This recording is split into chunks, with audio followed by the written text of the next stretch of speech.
اب یہاں تو اتنا بڑا واقعہ ہو گیا تھا کہ اس کا ہاتھ ہی بدن پر چپک گیا تھا. اب اتنی پریشان باہر والی عورتوں کو کیا کہیں. وہ عورتیں پڑھ رہی ہیں، پڑھ کر کے ہاتھ پر دم کر رہی ہیں، پھونک مار رہی ہیں، لیکن یہ تو اللہ کا عذاب تھا. وہ پڑھ بھی رہی ہیں لیکن اس کا ہاتھ نہیں نکل رہا. لیکن جو بھی عورت پوچھتی اس کو بول دیتی کہ بس اب تیاری ہے، غسل پورا ہو جائے گا. لیکن بہت زیادہ دیر لگ گئی تو 5-7 عورتیں اندر آئی. کہا تم کیا کر رہی ہو؟ اب تک تمہارا غسل پورا نہیں ہوا. تو وہاں کی عورتوں نے جب دیکھا کہ اس کا ہاتھ تو کھل نہیں رہا، اس کا ہاتھ بدن سے چپک گیا ہے، انہوں نے کہا کہ دیکھو زیادہ شور مت کرنا، اس عورت کا ہاتھ بدن سے چپک گیا. کہا کہ کیسے چپک گیا؟ کہا کہ زبان گندی کی اس وجہ سے. کہا کیا زبان گندی کی؟ کہا کہ اس نے غسل کراتے کراتے اس مردہ عورت کے اوپر ایسی تہمت لگائی کہ اس عورت کے اخلاق اچھے نہیں تھے، اس کے دھندے اچھے نہیں تھے اور ایک غلط کام کرتی تھی. بس اللہ کو یہ بات نہیں پسند آئی کہ تم میری نیک بندی، عبادت گزار بندی اور سیدھی سادی بندی کے اوپر تم ایسے وقت میں تہمت لگا رہی ہو اور اس کی برائی کر رہی ہو. بس اللہ کو جب یہ پسند نہیں آیا تو ہاتھ اس کا کھلتا نہیں. اب عورتیں گھبرا گئی، عورتیں بہت پریشان ہو گئی کہ اب کیا کریں. اب وہ تو عالموں کے پاس جا رہی ہیں پوچھنے کے لیے کہ مدینہ کے اندر ایسا واقعہ ہوا ہے، ایک عورت کا ہاتھ غسل دیتے وقت مردہ عورت کے بدن پر چپک گیا. لوگ پریشان ہیں، عالم پریشان ہیں اور اس زمانے کے ولی پریشان ہیں کہ اس کا حل کیسے نکلے. تو کچھ لوگوں نے تو کہا کہ بھئی ایک کام کرو، اس کے ہاتھ کو کاٹ دو. تو عورت کے رشتہ داروں نے کہا کہ ہم اپنی عورت کے ہاتھ کو کیوں کاٹیں، یہ تو زندہ ہے. کاٹنا ہو تو مردہ عورت کے چمڑے کو کاٹو، یہ زندہ عورت کو تکلیف کیوں دے رہے. لیکن دونوں طرف سے جب اختلاف ہوا، یہ بھی تیار نہیں وہ بھی تیار نہیں. عالموں نے کہا کہ ایک کام کرو، مدینے کے اندر ایک بہت بڑے عالم ہیں جن کا نام ہے امام مالک رحمۃ اللہ. امام مالک کے پاس جاؤ اور امام مالک ہی اس مسئلے کا حل بتائیں گے اور وہی تمہیں اس سے نکلنے کا کوئی راستہ بتائیں گے. امام مالک رحمۃ اللہ علیہ کے پاس گئے، بڑے بڑے علماء گئے، جا کر کے کہا حضرت مدینے میں ایسا واقعہ پیش آیا کہ ایک عورت کا ہاتھ مردہ عورت کے بدن پر چپک گیا ہے، تو کیا کرے. امام مالک نے فرمایا کہ مجھے وہاں آنا پڑے گا. امام مالک آئے اور انہوں نے پردہ کروایا. پردے کے پیچھے سے انہوں نے کہا کہ میں جو سوال کروں میرے سوال کا جواب دے. کون سی عورت جس کا ہاتھ چپکا ہے؟ آپ نے پوچھا کہ تو نے اس عورت کے بارے میں غلط زبان چلائی تھی؟ کہا ہاں. تو نے اس پر الزام لگایا تھا؟ کہا بالکل. تو نے اس پر تہمت لگائی تھی؟ کہا ہاں لگائی تھی. امام مالک نے فرمایا کہ یہ بے گناہ عورت تھی اور اللہ کی فرما بردار بندی تھی، اللہ کی محبوب اور پسندیدہ عورت تھی، اور اس پر تو نے تہمت لگائی، اس لیے اللہ کا عذاب تیرے اوپر اترا. اب ایک کام کرو، شریعت کے اندر اگر کوئی تہمت لگائے تو تہمت کی سزا ہے کہ اس کو 80 کوڑے مارو. 80 کوڑے ماروں گے اور اس کے اوپر سزا کو پورا کر لوں گے، اس کا ہاتھ کھل جائے گا، چھوٹ جائے گا. اب 80 کوڑے یعنی 80 کوڑے آدمی کھاوے، اس کی کیا حالت بنے گی. لیکن چونکہ یہ کرنا ہی تھا، کرے بغیر کوئی چھٹکارا نہیں تھا. کوڑا لایا گیا اور اس عورت کو کوڑے مارے گئے، مارتے رہے، یہاں تک کہ جب آخری کوڑا تھا وہ جب اس کے بدن پر پڑا تب جا کر کے اس کا ہاتھ کھلا۔ اتنے میں تو بے ہوش ہو گئی تھی مار کھا کے۔ میری مائیں اور بہنیں، بعض سزائیں ایسی ہوتی ہیں اللہ تعالیٰ دنیا کے اندر بتاتا ہے، اللہ اس کا بدلہ دنیا ہی کے اندر چکا دیتا ہے۔ اس لیے اپنی زبان کو پاک صاف رکھیں، اپنے شوہر کے سامنے بولنا، اسی طرح ان کو جیسا تیسا جواب دینا، ناراض ہو جائے، دل ٹوٹ جائے، ایسی بات کرنا، یہ بھی بد زبان عورتیں ہیں۔ ایک بار حضرت فاطمہ رضی اللہ تعالیٰ عنہا، حضرت علی رضی اللہ تعالیٰ عنہ، ان دونوں کے درمیان میں ایک بات ہو گئی، ایک مسئلہ ہو گیا۔ باتوں میں حضرت فاطمہ کی زبان سے کوئی ایسا شبد نکل گیا کہ ان کے شوہر حضرت علی رضی اللہ تعالیٰ عنہ ناراض ہو گئے۔ حضرت فاطمہ کو اپنی غلطی کا احساس ہوا کہ میں نے جو کچھ کہا، میں نے اپنے شوہر کا دل توڑ دیا، میں نے میرے شوہر کا دل دکھایا۔ حضرت فاطمہ نے منت سماجت کی، معافی مانگی۔ حضرت فاطمہ اس کے بعد اپنے ابا کے پاس آئی، اللہ کے حبیب کے پاس آئی، آ کر کہنے لگی یا رسول اللہ صلی اللہ علیہ وسلم، میرے ابا، آج مجھ سے اتنی بڑی غلطی ہو گئی کہ میں اور حضرت علی دونوں میاں بیوی ہنسی خوشی کی بات کر رہے تھے اور باتوں میں میری زبان سے ایسا کلمہ پر ایسا بول نکل گیا کہ حضرت علی کے دل کو میں نے توڑ دیا، دکھ پہنچا دیا۔ آپ نے کیا فرمایا کہ بیٹا، تو نے حضرت علی کو، تیرے شوہر کو راضی کیا تھا؟ کہا کہ ابا، میں نے بہت کوشش کی، میں نے 7 چکر لگائے، ان کے ارد گرد 7 چکر لگائے، میں گھومی اور میں نے حضرت علی کو کسی بھی طرح راضی کر لیا، لیکن آج مجھ سے اتنی بڑی غلطی ہو گئی۔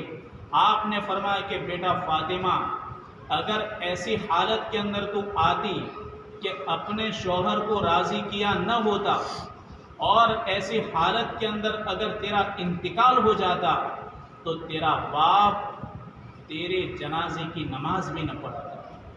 اندازہ لگاؤ میری ماں اور بہنیں، ہمارے نبی کیا فرما رہے ہیں، اپنی چہیتی بیٹی حضرت فاطمہ سے کیا فرما رہے ہیں کہ اگر تو اپنے شوہر کو راضی کیے بغیر چلی آتی اور اس کا دل توڑ کر چلی آتی میرے پاس اور پھر تیرا انتقال ہو جاتا تو تیرا باپ تیرے جنازے کی نماز بھی نہ پڑھتا۔ یہ میری مائیں اور بہنیں، یہ واقعات اس لیے سنائے جاتے ہیں تاکہ ہم اس سے کچھ سیکھیں، اپنی زندگی کے اندر تبدیلی لائیں اور ہم اپنی زندگی کو بدلیں، اور ہمارا یہاں آنے کا کیا مقصد ہے، اللہ ہم سے کیا چاہتا ہے، ہم یہ سیکھیں، اس لیے واقعات سنائے جاتے ہیں۔ تو آپ نے فرمایا کہ بیٹا فاطمہ، جن عورتوں کو زبان سے لٹکا دیا تھا اللہ تعالیٰ نے جہنم کے اندر، یہ وہ عورتیں ہیں کہ جن کی زبانیں گندی تھیں۔ بعض عورتیں نماز کی پابند تو ہوتی ہیں پر اڑوس پڑوس کے اندر ان کا تکلیف دینا بھی ہوتا ہے۔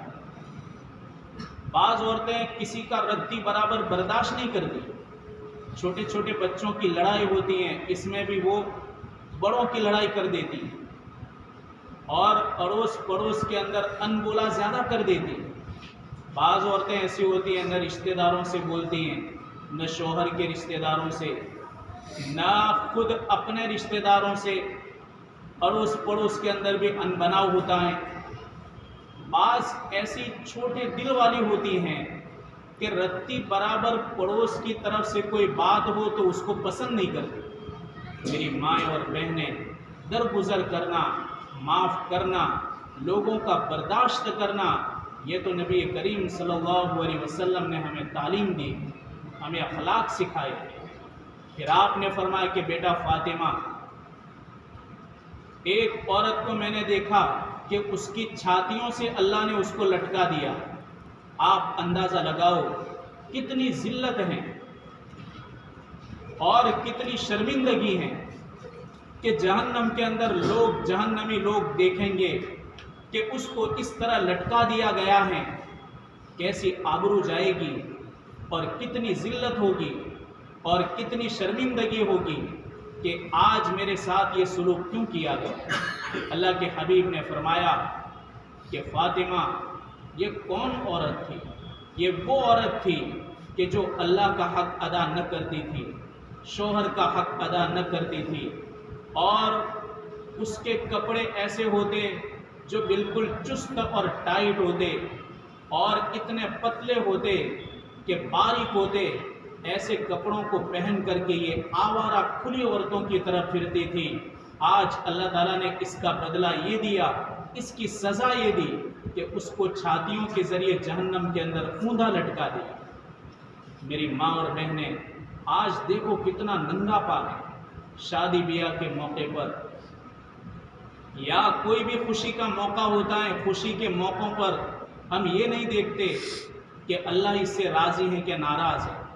لوگوں کو راضی کرنے کی فکریں کرتے ہیں، مخلوق کو راضی کرنے کی فکر کرتی ہیں، لیکن ہم ایک اللہ رب العالمین کو خوش کرنے کی فکریں نہیں کرتے۔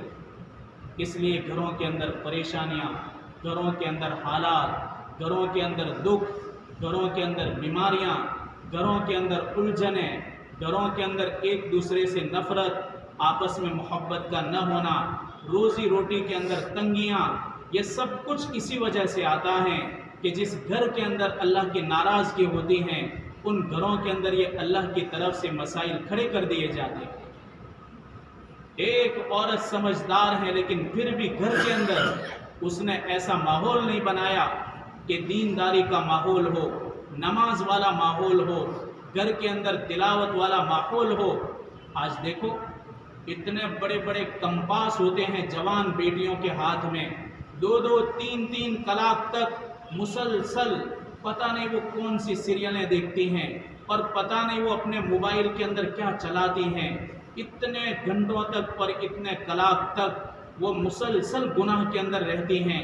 یہی اثرات ان کے ذہن پر پڑتے ہیں، یہی اثرات ان کی زندگی کے اوپر پڑتے ہیں، اور اسی کی وجہ سے بے حیائی اور بے شرمی ہمارے گھروں سے نکلنے کا نام نہیں لے رہی۔ اسی موبائل کی بدولت آج جوان بیٹیاں ماؤں کی نافرمانیاں کر رہی ہیں، ماؤں کو آنکھیں دکھا رہی ہیں اور ماؤں کے سامنے ایسے الفاظ بولتی ہیں کہ ایسے الفاظ تو ہماری بڑی بڑی عورتوں نے کبھی نہیں سنے تھے۔ آج ایک جوان بیٹی کہ جس کے دل کے اندر باپ کی محبت ہوتی ہے، ماں کی محبت ہوتی ہے، لیکن ایسی آوارگی اس کی وجہ سے پتہ نہیں کہ اس کا دل نہ ماں کی طرف مائل ہوتا ہے، نہ باپ کی طرف، نہ اپنی بہنوں کی طرف، نہ اپنے بھائیوں کی طرف۔ پتہ نہیں ایسا سنگین ماحول بنتا جا رہا ہے اور ایسا آوارہ ماحول بنتا جا رہا ہے کہ پرایا مرد، پرائی عورت بات کرتے ہیں اور پتہ نہیں واٹس ایپ کے اوپر کیا آپلے ہوتی ہیں، اور جوان بیٹیاں ان کو کیا ضرورت ہے؟ ارے دھندے والا ہو تو برابر ہیں کہ یہ مجبور ہیں کہ موبائل رکھے، اور جو مشغول آدمی ہیں لوگوں کو ضرورت پڑتی ہیں یا اس کو لوگوں کی ضرورت پڑتی ہے تو برابر ہیں۔ شریعت نے کام والوں کے لیے، ضرورت مندوں کے لیے اس کی اجازت دی۔ اب لڑکیوں کو کیا کام ہے، عورتوں کو کیا کام ہے؟ میری مائیں اور بہنیں، اگر اس بیماری کو ابھی یہاں نہ تم نے اپنے گھروں کے اندر درست کیا تو نہ جانے آگے چل کر کے اس کے کیسے نتائج اور نتیجے ہمارے گھروں کے اندر آئیں گے۔ یہ واقعات تم سن رہے ہیں، کتنے واقعات سن رہے ہیں، ایسے خطرناک واقعات سامنے آ رہے ہیں کہ شرم کی وجہ سے ہمارا سر جھک جاتا ہے۔ ہمارے ایمان والوں کے گھروں کے اندر پرایوں کی بات نہیں ہے، جو لا الہ الا اللہ محمد الرسول اللہ پڑھنے والے ہیں اور جو ایمان والے گھروں کے اندر رہنے والے ہیں، اللہ اور اس کے رسول کو ماننے والے ہیں، ان کے گھروں کے اندر دن بدن ایسے واقعات سنتے ہیں کہ فلاں جگہ پر یہ واقعہ ہوا، فلاں لڑکی کا یہ واقعہ ہوا، فلاں لڑکے کا یہ واقعہ ہوا، تو میری ماں اور بہنیں سمجھدار ہیں، اللہ نے ہم کو عقل دی، گھر کے اندر اس مصیبت کو بالکل نہ لائیں۔ جس گھر کے اندر یہ مصیبت نہیں ہے اس گھر کے اندر آج بھی سکون ہے، اس گھر کے اندر آج بھی حیا ہے، اس گھر کے اندر آج بھی دینداری ہے، اس گھر کے اندر آج بھی وہاں کے عورتوں کا ماحول بہتر سے بہتر ہے۔ جس گھر کے اندر یہ اسکرین نہیں آئی، جس گھر کے اندر یہ موبائل نہیں آیا، بہت کم ایسے گھر ہوتے ہیں۔ اس لیے بہت ضروری ہے بچیوں کو کنٹرول کرنا، یہ ماں کی ذمہ داری ہے۔ ایک ماں کو معلوم ہونا چاہیے کہ میری لڑکی کی حرکتیں کیا ہیں، میری لڑکی رات اور دن کیا کام کرتی ہیں، نماز پڑھتی ہیں کہ نہیں، وہ کتنی دیر تک، کتنے گھنٹوں تک وہ موبائل میں مشغول رہتی ہیں۔ ایک ماں کی گہری نظر رہنی چاہیے۔ جیسے ایک باپ ہوتا ہے کہ باپ کی ذمہ داری ہے کہ اپنے جوان بیٹے پر مسلسل نظر رکھے کہ میرا لڑکا مسجد میں حاضری دیتا ہے کہ نہیں، مسجد سے باہر بازار میں اس کے دوست کون ہیں، کون سے لڑکوں کے ساتھ وہ پھرتا ہے، کیسے لڑکوں سے اس کی دوستی ہیں، اور وہ کام کاج میں دھیان دیتا ہے کہ نہیں دیتا۔ ایک باپ کی ذمہ داری ہے کہ اپنے جوان بیٹوں پر سخت سے سخت نظر رکھے۔ ایک ماں کی ذمہ داری ہے کہ اپنی جوان بیٹیوں کے اوپر نظر رکھے۔ اگر میری ماں اور بہنیں ابھی سے ہم نے اس پر کنٹرول کر لیا تو انشاءاللہ ہم جو واقعات سنتے ہیں کہ جو ہم پچھلے 20-25 سال پہلے نہیں سنتے تھے، وہ انشاءاللہ ہمارے گھروں کے اندر سکون آئے گا۔ جوان بیٹیوں کے اندر ماؤں کی عظمت آئے گی، ماؤں کی عزت کرے گی، اور یہی جوان بیٹیاں اپنی عزت کی حفاظت کرے گی، اپنے آپ کو گھروں کے اندر رکھے گی اور پرائے مردوں لڑکوں سے دور رہے گی۔ اگر اس مصیبت سے ان کو دور رکھا گیا تو اللہ کے حبیب نے فرمایا کہ بیٹا فاطمہ، میں نے جہنم کے اندر ایسی عورتوں کو دیکھا کہ جن کو اللہ تعالیٰ نے چھاتیوں سے لٹکا دیا۔ آپ نے فرمایا میں نے ایسی عورت کو دیکھا کہ جس کے ہاتھ بھی گلے سے بندھے ہوئے ہیں اور اس کے پیر بھی گلے سے باندھ دیے گئے ہیں۔ یہ عورت نہ چل سکتی ہیں، اٹھ سکتی ہیں، بیٹھ سکتی ہیں، نہ ٹیک لگا سکتی ہیں۔ اس طرح باندھ کر کے اس کو بھڑکتی ہوئی آگ کے اندر ڈال دیا گیا۔ آپ نے فرمایا کہ بیٹا فاطمہ، آج بھی یہ منظر میری نظروں کے سامنے ہے جو معراج کے موقع پر مجھے دکھایا گیا۔ آپ نے فرمایا حضرت فاطمہ سے، حضرت فاطمہ کہنے لگی ابا یہ وہ کون عورت ہیں کہ جس کے ساتھ جہنم کے اندر یہ سلوک کیا گیا؟ آپ نے فرمایا کہ بیٹا یہ عورت ایسی کہ جو صفائی اور پاکی کا خیال نہیں کرتی تھی، ناپاکی کی حالت میں زیادہ رہتی تھی۔ بعض عورتیں بہت پابند ہوتی ہیں لیکن کچھ ایسی غافل اور سست عورتیں ہوتی ہیں کہ پاکی اور صفائی کا کوئی لحاظ نہیں ہوتا۔ کتنے گھروں کے اندر آپ دیکھو گھر کی صفائی نہیں ملے، کپڑے ادھر سے ادھر پڑے ہوتے ہیں، برتن ادھر سے ادھر پڑے رہتے ہیں، کوئی چیز اپنی جگہ پر نہیں ہوتی، ایک چیز بھی ترتیب سے رکھی ہوئی نہیں ہوتی۔ بچوں کی حالت بھی دیکھو کہ بچے بھی بیچارے میلے کچیلے ہوتے ہیں اور ان کے چہرے دیکھو ہر قسم کی گندگی ہوتی ہیں، لیکن عورتوں کو اس کی طرف کوئی توجہ نہیں ہوتی۔ گھروں کی اور ذات کی صفائی جب تک اس کا اہتمام نہیں ہوگا گھروں کے اندر برکتیں کبھی نہیں آ سکتی، رحمت کے فرشتے گھروں میں نہیں آ سکتے۔ انہی کے گھروں کے اندر رحمت کے فرشتے داخل ہوتے ہیں جہاں گھروں کی صفائی ہوتی ہے، ذات کی صفائی ہوتی ہے، بچوں کی صفائی ہوتی ہیں۔ ایسے گھروں کے اندر اللہ تبارک و تعالیٰ کی رحمت کے فرشتے داخل ہوتے ہیں، تو ہم اس کا خیال کریں۔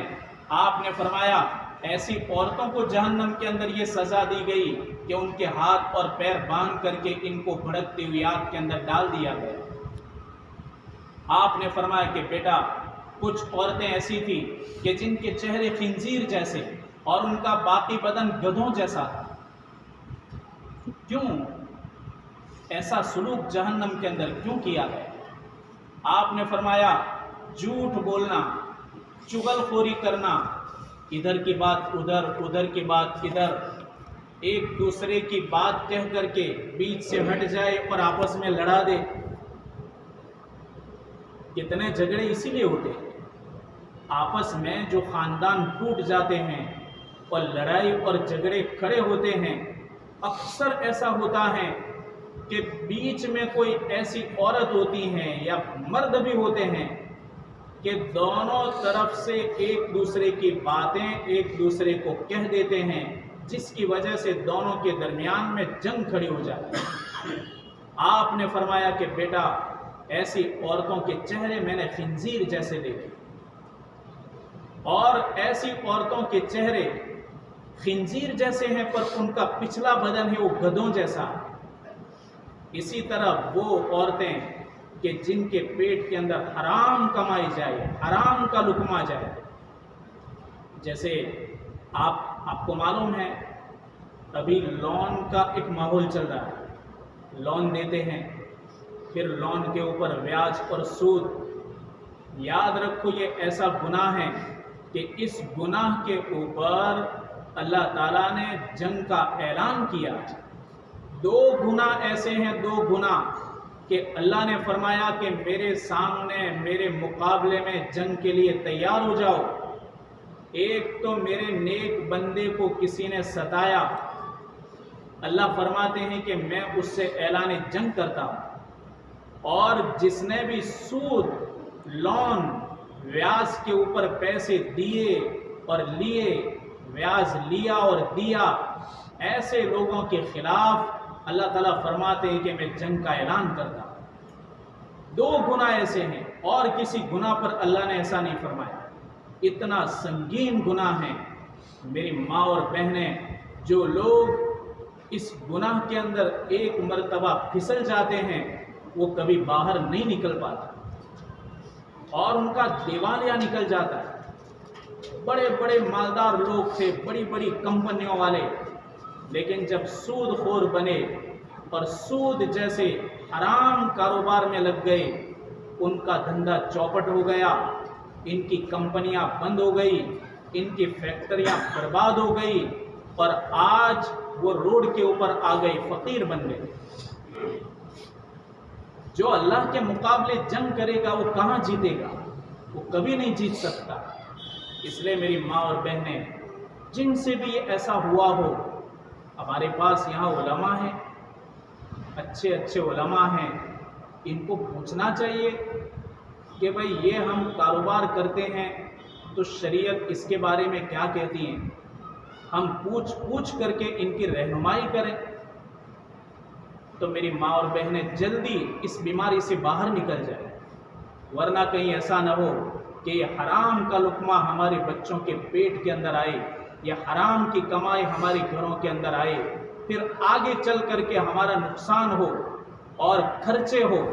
بعض کہتے ہیں نا کہ ہم کماتے تو ہیں، پیسے تو آتے ہیں، پر سارا ہمارا پیسہ خرچوں میں چلا جاتا ہے، کچھ دکھائی نہیں دیتا، کچھ نفع نہیں ملتا، کچھ برکتیں نہیں ملتی، کہاں سے ملے گی؟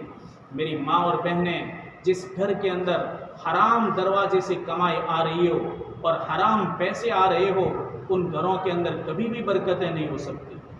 اس لیے بہت فکر کے ساتھ اور بہت ذمہ داری کے ساتھ میں آپ سے کہہ رہا ہوں کہ جتنا جلدی ہو سکے اس حرام گناہ سے، حرام کام سے باہر آئے۔ اللہ تبارک و تعالیٰ برکتیں عطا کرے گا، گھروں کے اندر خوشحالی لائے گا، تھوڑی روزی کے اندر بھی اللہ برکتیں دے گا، حلال کے چند روپیوں کے اندر اللہ ایسی برکتیں دے گا جو لاکھوں کی حرام کمائی کے اندر نہیں ہوگا۔ اس لیے بہت ضروری ہیں یہ 2-5 باتیں جو میں نے آپ کو کہی، ایک حدیث کے تحت میں اور بھی بہت سی باتیں ہیں، اللہ تبارک و تعالیٰ جب موقع دیں گے وہ باتیں سامنے آئے گی۔ یہ صرف ایک روایت ہے ترمذی شریف کی جو میں نے آپ کو سنائی۔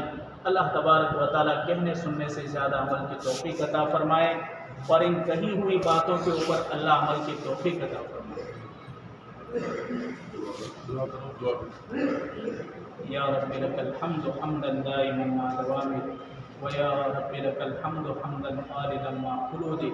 اللهم لك الشكر كله ولك الحمد كله ولك الخلق كله ولك الثناء كله بيدك الأمر كله وإليك يرجع الأمر كله.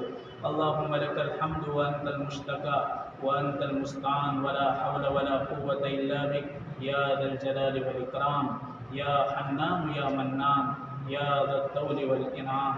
اللهم إنا نسألك إيمانا كاملا ويقينا صادقا وعلما نافعا وعملا متقبلا ورزقا حلالا طيبا واسعا وشفاء من كل داء. مولا یہ تیری بندیاں تیری بات سننے کے لیے آئی ہیں، اپنی نیند اور آرام کو اور اپنے کام کاج کو ادھر ادھر کر کے تیری محبت میں آئی ہیں. مولا ان کی محبت کو قبول فرما، قدم قدم پر ان کے درجات کو بلند فرما. مولا اس عمل کے صدقے ان کی مغفرت فرما، ان کے صدقے ہماری مغفرت فرما، پوری امت مسلمہ کی مغفرت فرما. مولا امت کے حال پر رحم فرما. مولا کریم امت کو بہترین قائد عطا فرما، امت کو بہترین نیک صالح متقی پرہیزگار مخلص قائد عطا فرما. پریشان حالوں کی پریشانیوں کو دور فرما، بیماروں کو شفا عطا فرما. جن گھروں کے اندر مصیبتیں ہیں مولا مصیبتوں سے نجات عطا فرما. بے روزگار ہیں ان کو حلال روزی عطا فرما. جوان بیٹوں اور بیٹیوں کی حفاظت فرما، ان کے ایمان کی حفاظت فرما. مولا گھروں کے اندر دینداری پیدا فرما، بددینی جہالت آوارگی انارکی اور بے حیائی سے حفاظت فرما. مولا خیر کی لائن سے تیرے پیارے حبیب نے اپنی امت کے حق میں جو کچھ مانگا اس میں ہمارا اور پوری امت کا حصہ عطا فرما. جن مصیبتوں سے تیرے پیارے حبیب نے پناہ مانگی اس سے ہماری اور پوری امت کی حفاظت فرما. وصلی اللہ تعالی علی خیر خلقہ ونور عرشہ سیدنا محمد وعلی آلہ وصحبہ اجمعین برحمتک یا ارحم.